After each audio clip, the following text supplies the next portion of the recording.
ورحمۃ اللہ وبرکاتہ۔ بسم اللہ الرحمن الرحیم، الحمد للہ وحدہ والصلاة والسلام علی من لا نبی بعدہ، صلی اللہ تعالی علیہ وعلی آلہ واصحابہ الذین اوفوا عہدہ، اما بعد، اعوذ باللہ من الشیطان الرجیم، بسم اللہ الرحمن الرحیم۔ انما المؤمنون الذین اذا ذکر اللہ وجلت قلوبهم وَإِذَا تُلِيَتْ عَلَيْهِمْ آيَاتُهُ زَادَتْهُمْ إِيمَانًا وَعَلَى رَبِّهِمْ يَتَوَكَّلُونَ۔ وقال النبي صلى الله عليه وسلم: من أحب لله وأبغض لله وأعطى لله ومنع لله فقد استكمل الإيمان۔ صدق اللہ وصدق رسولہ النبی الکریم وعلى آلہ واصحابہ اجمعین۔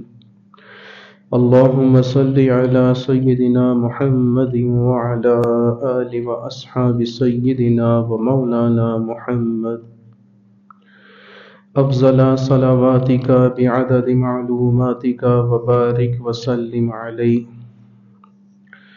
صلاة دائمہ متصلۃ تتوالى وتدوم۔ میرے عزیز مسلمان بھائیوں، بچوں اور پردے میں بیٹھی عفت مآب ماؤں بہنوں، اللہ تبارک و تعالی نے اس دنیا کی زندگی میں جو سب سے بڑی نعمت ہمیں نصیب فرمائی وہ نعمت ایمان ہے۔ یہ نعمت ایمان اس قدر اہمیت کی حامل ہے کہ اگر کوئی شخص ساری زندگی تو نیک اعمال کرتا رہا لیکن اس کی زندگی کا اختتام ایمان پر نہ ہوا، حضور صلی اللہ علیہ وسلم فرماتے ہیں کہ اس کی آخرت میں اس کے لیے جہنم ہے۔ اور یہ اس قدر اہم ہے کہ اگر کوئی شخص دنیا کی زندگی میں گناہ پہ گناہ کرتا رہا لیکن اس کی زندگی کا اختتام ایمان کی حالت پر ہوا تو اللہ کے نبی صلی اللہ علیہ وسلم فرماتے ہیں کہ وہ آخرت میں جنت میں جائے گا۔ تو حضور علیہ السلام نے اس کے لیے ارشاد فرمایا کہ انما الاعمال بالخواتیم، اعمال کا جو دار و مدار ہے وہ انسان کی زندگی کا اختتام پر ہے۔ اگر زندگی کا اختتام ایمان پر تو جنت، اور اگر ایمان پر نہیں تو جہنم۔ لہذا کس کو کیا پتا کہ وہ ایمان کی حالت میں رہتا ہے کہ نہیں، اس کی زندگی کا اختتام ایمان پر ہوتا ہے کہ نہیں، اسے کیسے پتا؟ کوئی بھی انسان نہیں جانتا کہ اس کی زندگی کا خاتمہ ایمان پر ہوگا کہ نہیں، اور یہ بھی نہیں جانتا کہ اس کی زندگی کا اختتام ہوگا کب، کون سا وقت، کون سا دن، کسی انسان کو نہیں پتا۔ لہذا اب انسان کرے تو کیا؟ اللہ سے ڈرتے، اللہ سے ڈرتا رہے کہ نہ جانے اللہ مجھے صاحب ایمان اٹھاتا ہے یا صاحب ایمان کے بغیر۔ لہذا اللہ تبارک و تعالی سے دعا بھی کرتا رہے، ساتھ ساتھ ڈرتا بھی رہے۔ لیکن ایمان والوں کی ان لوگوں کی نشانیاں کہ جو اپنی پوری زندگی ایمان پر رہیں اور پھر ایمان کی علامت بھی ان سے ظاہر ہو اور اسی ایمان پر ان کا خاتمہ ہو، تو یہ علامتیں اللہ نے قرآن میں ذکر فرمائی ہیں، اللہ کے نبی علیہ السلام نے اپنی احادیث مبارکہ میں ذکر فرمائی۔ سورہ انفال میں اللہ فرماتا ہے کہ انما المؤمنون الذین اذا ذکر اللہ وجلت قلوبہم، کہ بے شک بلا شبہ اللہ کے نزدیک ایمان والے وہ ہیں کہ جب اللہ کا ذکر ان کے سامنے کیا جاتا ہے یا وہ خود کرتے ہیں تو ان کے دل ڈرتے ہیں کہ وہ اس ذات کا ذکر کر رہے ہیں جو اللہ اکبر والی شان رکھتا ہے، سب سے بڑی ذات ہے۔ وَإِذَا تُلِيَتْ عَلَيْهِمْ آيَاتُهُ زَادَتْهُمْ إِيمَانًا، اور جب ان کے سامنے اللہ کی آیات قرآن مجید کی تلاوت کی جاتی ہیں تو ان کا ایمان اور بڑھتا چلا جاتا ہے۔ بڑھتا کیوں ہے؟ کیونکہ اللہ کا قرآن ان کے ایمان میں مزید اضافہ کر رہا ہوتا ہے، نئی نئی باتیں ان پر کھل رہی ہوتی ہیں۔ جو پہلے بات ان کی صرف تصور اور وہم کے اندر تھی، اب ان کی علم کے اندر معلومات میں اضافہ ہو رہا ہوتا ہے، اور علم کی خصوصیت یہ ہے کہ عمل کیے بغیر چین نہیں آتا۔ جب جتنا علم ملتا چلا جاتا ہے تو عمل کے لیے وہ علم اکساتا چلا جاتا ہے کہ علم پر عمل کرو، چنانچہ اس پر ان کا ایمان عملی اعتبار سے بڑھتا چلا جاتا ہے۔ وَإِذَا تُلِيَتْ عَلَيْهِمْ آيَاتُهُ زَادَتْهُمْ إِيمَانًا وَعَلَى رَبِّهِمْ يَتَوَكَّلُونَ، اور وہ اپنے اللہ ہی پر بھروسہ رکھتے ہیں، اسی پر صبر کرتے ہیں، قناعت کرتے ہیں، بھروسہ کرتے ہیں۔ تو یہ ایمان والوں کی علامت قرآن میں ذکر ہوئی۔ اب ہم میں سے ہر شخص اپنے آپ کو اس کسوٹی پہ پرکھ سکتا ہے، اس تول پہ اپنے آپ کو تول سکتا ہے کہ ہمارے اندر ایمان کتنا ہے۔ کیا ہم اللہ کا جب ذکر کرتے ہیں یا سنتے ہیں تو ہمارا دل ڈرتا ہے کہ نہیں؟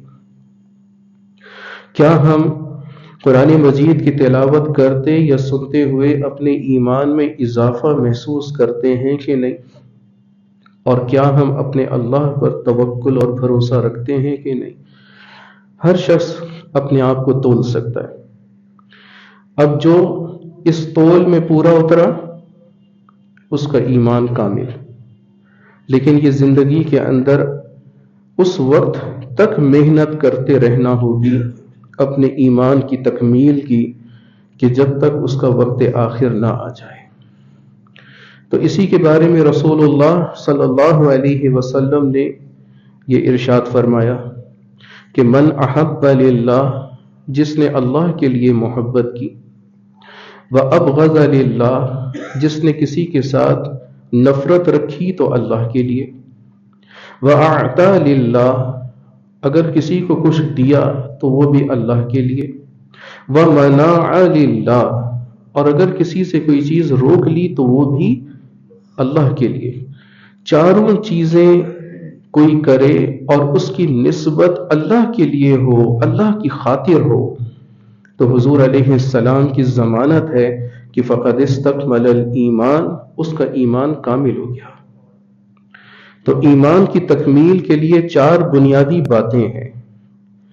اگر ہم ان کو مزید کھولیں، ان کی تشریح کریں تو ایک ایک کی تشریح اپنے اندر بڑی خوبصورت پیغام رکھتی ہے۔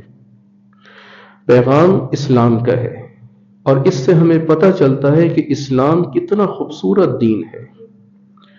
بنیادی طور پر فقہی اعتبار سے یہ بھی یاد رکھیں کہ اسلام کوئی مذہب نہیں، دین ہے۔ مذہب ایک راستہ ہوتا ہے، ذہبہ ایک راستے کو کہتے ہیں، تو ہمارا جو اسلام ہے وہ ایک راستہ ہی نہیں ہے بلکہ یہ دین ہے۔ کیا مطلب؟ کہ یہ پوری زندگی گزارنے کا اور پوری زندگی کو ٹریک پر لانے کا ایک مکمل ضابطۂ حیات ہے۔ اس کے اندر فقط ایک راہ متعین نہیں کی گئی کہ بس یہ صراط مستقیم ہے چلو، نہیں، بلکہ یہ کہا گیا کہ صراط مستقیم تو یہ ہے، چلنا کس طرح ہے، چلنے کے لیے آداب کیا ہیں، طریقے کیا ہیں۔ تو اسلام صرف ریلیجن نہیں ہے، صرف مذہب نہیں ہے، اسلام ایک دین ہے، اس کو ہم دین سمجھیں۔ تو حضور نبی کریم صلی اللہ علیہ وسلم نے ہمارے دین کی، ایمان کی تکمیل کے لیے 4 باتیں ارشاد فرمائی۔ پہلی بات کہ من احب للہ، اللہ کے لیے محبت جو کرے گا، گویا کہ اس نے 25% اپنی ایمان کی تکمیل کر لی۔ احب للہ کا مطلب اللہ کے لیے محبت ہو۔ حضور نبی کریم صلی اللہ علیہ وسلم نے ارشاد فرمایا، قیامت کے روز عرش کے سائے کے سوا کوئی سایہ نہیں ہوگا، اور اس سائے کے نیچے کھڑے ہونے کے لیے 7 قسم کے افراد ہوں گے جن کو اس سائے کے نیچے جگہ دی جائے گی۔ ان میں سے 2 وہ ہوں گے کہ جو تحابہ فی اللہ، آپس میں محبت اللہ کے لیے کرتے تھے۔ وہ چاہے ماں باپ اپنے بچوں سے محبت اللہ کے لیے کریں، چاہے گھر والے گھر سے باہر والوں سے اللہ کے لیے محبت کریں، کہ آپس میں ملاقات ہو تو اللہ کے لیے ہو، اللہ کے دین کے لیے، اچھی باتوں کے لیے، کار خیر کے لیے، نیک اعمال کی رغبت کے لیے، کلمات خیر کے لیے۔ جب ہم آپس میں اس طرح سے ملاقات کریں کہ ان کی نسبت اللہ کے لیے ہو، تو رسول اللہ صلی اللہ علیہ وسلم نے ایک اور حدیث میں ارشاد فرمایا کہ وہ لوگ کہ جو اللہ کے لیے محبت کرتے ہوئے آپس میں ملاقات کرتے ہیں، ابھی وہ جدا نہیں ہوتے، اللہ ان کی مغفرت فرما دیتا ہے۔ گویا کہ آپس میں محبت اللہ کے لیے ہو رہی ہے، دین کی خاطر ہو رہی ہے، اور پھر جب ملاقات کے بعد رخصت ہوتے ہوئے وہ جا رہے ہوں تو ان کی اللہ مغفرت فرما دیتا ہے۔ وجہ کیا ہے؟ اس کی وجہ یہ ہے کہ جب وہ آتے ہیں، ملاقات کرتے ہیں تو السلام علیکم کے ساتھ، اور جب جانے لگتے ہیں تو ان کا آخری کلام بھی یہی ہوتا ہے، السلام علیکم، دین کی نسبت کے ساتھ۔ آج ہم نے سلام چھوڑا تو ہمارے اوپر سے سلامتی کا پردہ اٹھ گیا۔ ہمارا اسلام تو اتنا پیارا دین ہے کہ اس دین نے ہمیں مردوں کو سلام کرنے کا حکم دیا کہ قبرستان سے گزرتے ہوئے مردوں کو سلام کرتے ہوئے جایا کرو، السلام علیکم یا اہل القبور، یا ایک روایت میں اہل الدیار، اے بستی والو، اے قبروں والو، تم پر بھی سلامتی ہو۔ تو ہمیں تو اسلام نے مردوں کو حکم کر دیا کہ سلام کرو، اور ہم نے زندوں کو بھی کرنا چھوڑ دیا۔ جب زندوں کو کرنا چھوڑا تو نتیجہ کیا ہوا؟ سلامتی ہمارے اوپر سے ہٹ گئی۔ آج ہم سلامتی چاہتے ہیں، تو اس کے لیے اسلام کے اندر آنا ہوگا، اسلام کے ان تمام اصول اور فرامین کو اپنانا ہوگا، اپنے 5-6 فٹ کے وجود پر اس کو نافذ کرنا ہوگا۔ تو یہ سلامتی کا دین ہے۔ تو اسلام نے ہمیں یہ تعلیم دی کہ محبت کرو تو اللہ کے لیے۔ اب اس محبت کی کچھ پہچان ہے کہ پتہ چلے کہ بھئی یہ جو 2 لوگ آپس میں محبت کر رہے ہیں، ان کی نسبت اللہ کی خاطر ہے۔ تو اس کی پہچان میں سے پہلی پہچان تو یہ ہے کہ ان کی آپسی محبت میں ایک اپنے اوپر دوسرے کو ترجیح دے گا، یہ میرا مسلمان بھائی ہے، میں اس کو اپنے اوپر ترجیح دوں۔ دوسرا، اس کی علامت یہ ہوگی کہ وہ ترجیح ہی نہیں بلکہ اس کی ضرورتوں کا خیال بھی رکھے گا کہ یہ میرا مسلمان بھائی ہے، اس کی فلاں ضرورت ہے، یہ اس لیے میرے پاس آیا کہ اس کی ضرورت کو پورا کیا جائے۔ تو پھر اس ضرورت کو پورا کرنے کے لیے اگر اللہ نے کچھ اپنی جیب میں استطاعت دی ہے تو اسے خرچ کر دے۔ تو یہ بھی پہچان ہے کہ آپ دوسرے سے محبت اللہ کی خاطر کر رہے ہیں۔ پھر تیسری پہچان یہ ہے کہ اس کے اندر دوسرے کے لیے دعائے خیر کے جذبات ہوں۔ آپس میں ملے ہیں، ملاقات ہوئی تو اچھی بات اس کو کہی جا رہی ہے۔ اگر وہ کوئی مشورے کے لیے آیا تو اس کو اچھا مشورہ دیا جا رہا ہے۔ حضور علیہ السلام نے فرمایا کہ مشورہ مومن کا حق ہے، اگر تم نے اچھا مشورہ نہ دیا تو اس کی حق تلفی کی۔ لہذا اچھا مشورہ کوئی مانگے تو اسے اچھا مشورہ دو، اس کے لیے کار خیر کرو، اس کے لیے دعائے خیر کرو۔ کچھ نہیں کر سکتے تو کم از کم دعا تو کر دو۔ جیسے ہمارے بڑے بوڑھے کہتے تھے کہ بھی گڑ نہ دو تو گڑ والی بات ہی کر دو، بڑی بات نہ کر سکو تو چھوٹی بات تو رہنے نہ دو نا، اس کو کچھ اچھی دعا ہی دے دو اور سلامتی کی دعا سے بڑھ کر کوئی دعا نہیں. السلام علیکم ورحمۃ اللہ وبرکاتہ کہہ دینا یہ بہترین دعا ہے، یہ دعائے خیر. چوتھی پہچان اس کی یہ ہے آپسی محبت اللہ کی خاطر کہ اسے غلطیوں پر معاف کر دو. اگر اس سے کوئی غلطی ہو گئی، نادانی ہو گئی، تو اسے معاف کرو، معاف کرنا سیکھو. آج اس کی الٹ لڑنا ہمیں بہت آسان لگتا ہے، اور واقعی میں یہ ہے بھی آسان. جیسے کہتے ہیں کہ دو خواتین تھیں، ان کو لڑنے کا بڑا شوق تھا، اور ان کا وہ پڑوسن تھیں تو ان کے گھر بھی آپس میں ملے ہوئے تھے، درمیان میں صرف ایک دیوار تھی. کسی نے ان کو تعلیم کری کہ بھی لڑنا بری بات ہے، لڑا مت کرو. چنانچہ ان دونوں نے آپس میں صلح کر لی، لیکن ان کے دل میں تو وہ ضمیر موجود تھا جو کہ ان کو اکساتا رہتا تھا کہ آپس میں لڑو نا، کیوں نہیں لڑتے، کیوں لڑائی چھوڑ دی. چنانچہ ایک دن کسی کے پیٹ میں مروڑ اٹھی، اس نے دوسری کو دیوار کے پاس آ کر کہا کہ بہن آج ہم لڑ نہ لیں، بڑے دن ہو گئے، آج ہم لڑ نہ لیں. تو وہ آگے سے تپی بیٹھی تھی، اس نے آ کر کہا کہ اچھا لڑتی ہے میری جوتی. اب اس نے جب یہ سنا کہ اس نے یہ کہا تو اس نے کہا کہ اچھا میری جوتی تیرے سر. یہیں سے لڑائی شروع ہو گئی. تو لڑنا تو بڑا آسان کام ہے، مشکل کام ہے معاف کرنا. معاف کرنا سیکھو. حضور صلی اللہ علیہ وسلم نے فرمایا اگر تم حق پر ہونے کے باوجود دوسرے کو معاف کر دو تو کل قیامت کے دن اللہ تمہیں معاف کرے گا. تو معاف کرنا مشکل کام ہے، لیکن اسے سیکھنا پڑتا ہے. صحبت صالحین سے سیکھو. تو معاف کرنے والا یہ بھی ایک پہچان رکھتا ہے کہ اس کے دل میں آپسی محبت اللہ کی خاطر ہے. تو یہ وہ پہچان ہے، علامتیں ہیں جس سے پتہ چلتا ہے کہ اس کو احب للہ، اللہ کے لیے محبت ہے. دوسری چیز حضور علیہ السلام نے ارشاد فرمائی وَأَبْغَضَ لِلَّهِ، نفرت ہو آپس میں تو وہ بھی اللہ کے لیے ہو. ایک مومن بندے سے محبت ہو، لیکن ایک کافر سے اس کے کفر کی وجہ سے نفرت ہو. اس لیے کہ اگر وہ کافر سے محبت رکھو گے مسلمانوں کو چھوڑ کر، تو پھر اس سے کہیں ایسا نہ ہو کہ وہ تمہیں اپنی طرف ہی مائل کر لے. اللہ تعالیٰ قرآن مجید میں ارشاد فرماتا ہے کہ لا تتخذوا الکافرین اولیاء من دون المؤمنین، کہ مومنین کو چھوڑ کر کافروں کو اپنا دوست نہ بناؤ، کہ وہ ایک دوسرے کے تو دوست ہیں، تمہارے نہیں بن سکتے. وہ اس وقت تک دوست نہیں بن سکتے کہ جب تک تم بھی انہی جیسے نہ ہو جاؤ. لہذا کافروں سے دوستی نہ لگاؤ. آج ہم بڑی آسانی سے یہ بات کہہ دیتے ہیں کہ مسلمان سے اچھے تو کافر ہیں، ان کی کچھ باتیں ایسی ہیں جو بڑی اچھی ہیں، تو مسلمانوں سے اچھے تو وہ کافر ہیں. فقہی اعتبار سے اس مسئلے کو یاد رکھیں کہ یہ جملہ کہنے والا کافر نہیں ہوتا، لیکن حد کفر تک تو نہیں پہنچا، لیکن قریب ضرور پہنچ جائے گا. کہ کہیں ایسا نہ ہو کہ کافروں کی اس محبت کی وجہ سے یہ نحوست آ پڑے کہ ان کی محبت ہمیں ان کی طرف مائل کر دے. اس لیے اس جملے کو کہنے سے بچنا چاہیے.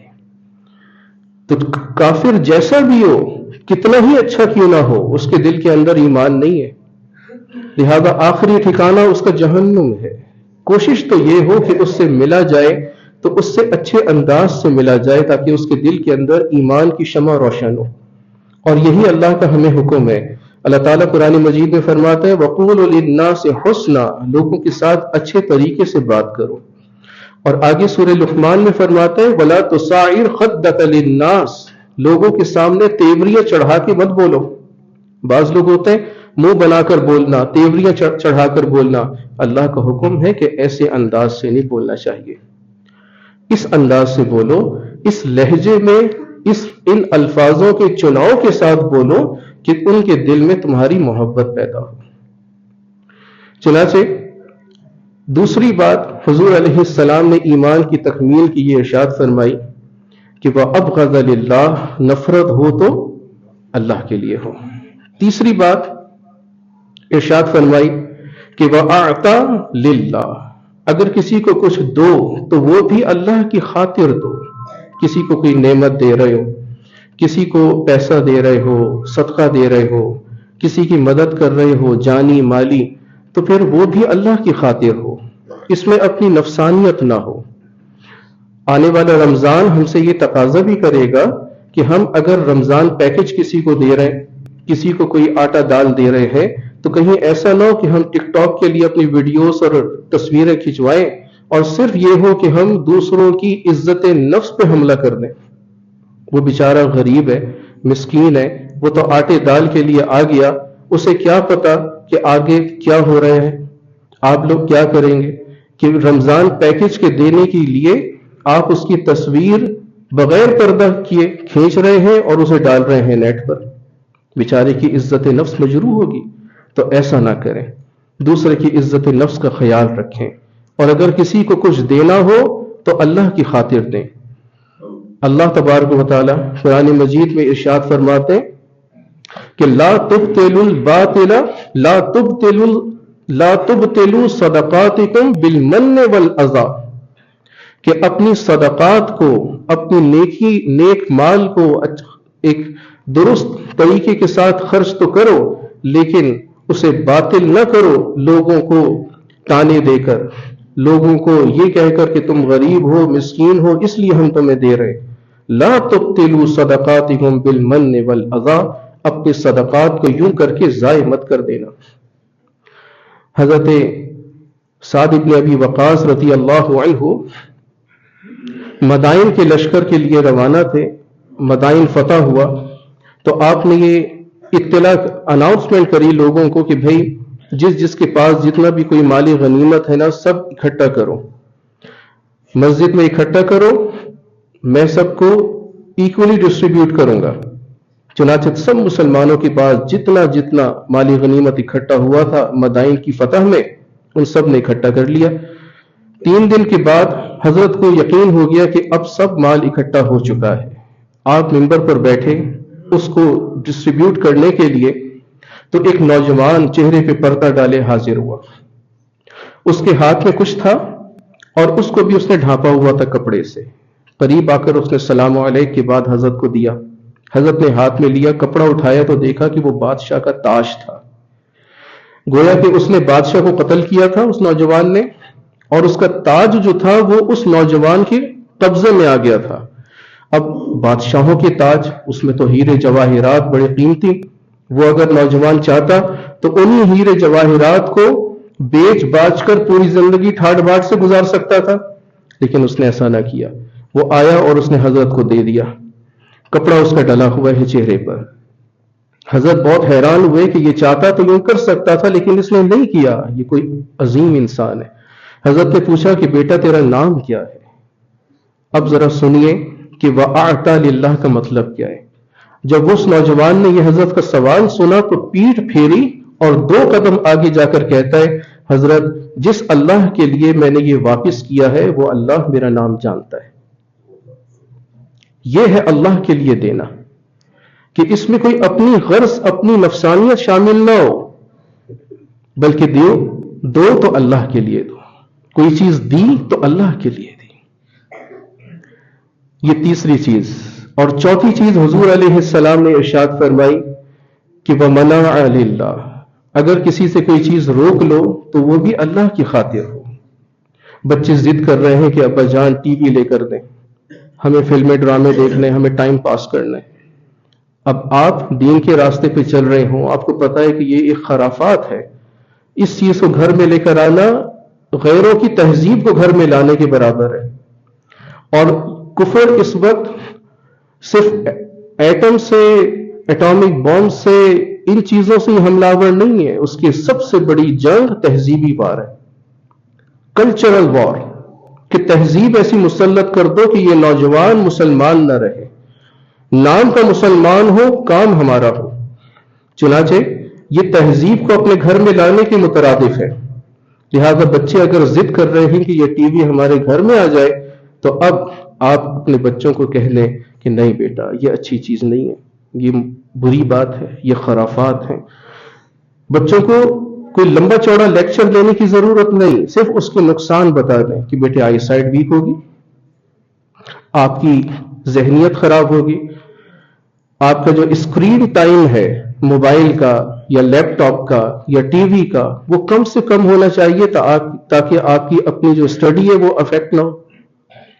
تو بچوں کو اچھی چیز بتانے کے لیے کوئی لمبے چوڑے لیکچر کی ضرورت نہیں، 2-4 باتوں میں بچے سمجھ سکتے ہیں۔ اور آج کل تو بچے اتنے تیز ہیں کہ وہ فیلنگز کو بھی سمجھتے ہیں۔ چھوٹے بچے کے سامنے آپ تیوریاں چڑھا کر بولیں تو وہ سمجھ نہیں جاتا کہ یہ میرے ماں باپ جو ہے ناراض ہیں۔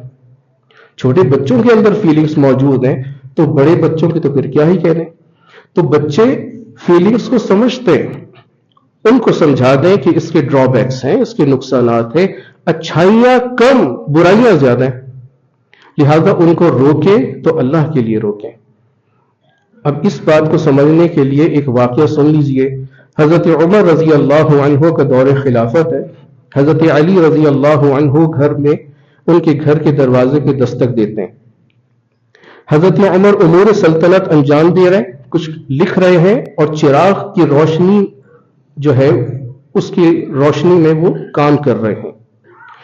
اتنے میں دروازے پہ دستک ہوئی، دروازہ کھولا، حضرت علی اندر آئے تو حضرت علی سے سلام علیہ کے بعد پوچھا کہ علی کس لیے آئے ہو؟ انہوں نے عرض کیا کہ امیر المومنین میں آپ سے ملنے کے لیے آئے ہوں۔ اچھا، امور سلطنت کے لیے ملنے آئے ہو یا ویسے ہی؟ حضرت ویسے ہی ملنے آئے ہوں۔ تو حضرت نے پھونک ماری، چراغ بجھا دیا۔ وہ حیران ہو کر پوچھنے لگے کہ حضرت مہمان کے آنے پر تو چراغ کی روشنی کرنی چاہیے، اجالا کرنا چاہیے، آپ نے چراغ بجھا دیا، یہ کیا بات؟ تو حضرت عمر رضی اللہ عنہ فرمانے لگے اس لیے کہ میرے بھائی علی کہ تم ویسے ہی ملنے کے لیے آئے ہو اور یہ تیل جو اس چراغ میں جل رہا ہے یہ بیت المال کے پیسے کا ہے۔ میں نہیں چاہتا کہ بیت المال کا پیسہ جو کہ امور سلطنت میں استعمال ہونا چاہیے اسے میں امور دنیا کے لیے استعمال کروں۔ اب ذرا تصور کیجئے کہ یہ وہ ہستیاں تھیں، یہ وہ لوگ تھے جن کی برکت سے اللہ نے یہ نعمت دین، یہ نعمت ایمان ہم تک پہنچائی ہے۔ کیا ان کے اندر ایمان کی شمع تھی، کیا ان کے اندر ایمان کی حرارت تھی کہ اس تپش اور حرارت کی برکت تھی کہ کیسر و قسرا ان کے نام سے لرزاں تھے۔ یہ وجہ تھی ان کے ایمان کی تکمیل کی، ایمان کی بلندی کی۔ تو میرے عزیزوں، آنے والا جو رمضان ہے یہ رمضان ہم سے ایک تقاضا کر رہا ہے کہ اس کے اندر اپنے ایمان کی محنت ہو، ایمان کو محفوظ ہی نہیں کرنا، ایمان کی تکمیل کی کوشش بھی کرنی ہے۔ اور جب ایمان کی تکمیل ہو جائے تو ملتا کیا ہے؟ اللہ کے نبی علیہ السلام نے فرمایا کہ اس شخص کو اخلاص کی نعمت نصیب ہوتی ہے۔ فقی ابو علی سمرقندی رحمۃ اللہ علیہ سے کسی نے کہا حضرت ہم نے اخلاص کے بارے میں پڑھا بہت، سنا کم ہے، آپ بتا دیجئے کہ اخلاص کس بلا کا نام؟ حضرت فرمانے لگے کیا تم بکریوں کو چراتے ہوئے، اپنے ریوڑ کو چراتے ہوئے کسی سنسان جگہ تک گئے ہو؟ انہوں نے کہا جی ہاں۔ نماز کا وقت آیا تو نماز پڑھی؟ جی ہاں۔ کیسے پڑھی؟ حضرت وہیں بکریوں کے ریوڑ کے گرد ہم نے مصلی بچھایا، نماز شروع کر دی۔ حضرت نے پوچھا کہ بتاؤ ریوڑ کی موجودگی میں نماز پڑھتے ہوئے کیا تمہیں یہ خیال آیا تھا کہ یہ ریوڑ، یہ بکریاں تمہیں عبادت گزار سمجھ رہی ہیں؟ اس نے کہا نہیں۔